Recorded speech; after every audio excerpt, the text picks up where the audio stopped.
Inħeġġeġ lil kulħadd biex iżomm lil missieri f'talbu hekk sostniet Franceska bint it-tabib Viktor Kalvania, chairman tal-Fondazzjoni Puttinu Kers, illi it-tlieta filgħaxija kien involut f'inċident ta' traffiku wara li ttajjar minn vettura fil-qawra bil-konsegwenza illi sfortunatament spiċċa f'qagħda kritika.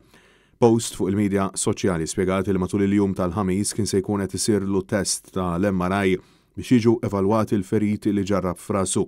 Franceska spjegat li missiera kien għadu mitluf minn sensieħ jissielet tal-ħajtu fil-waqt illi qed jinżamm fit-taqsima tal-kura intensiva.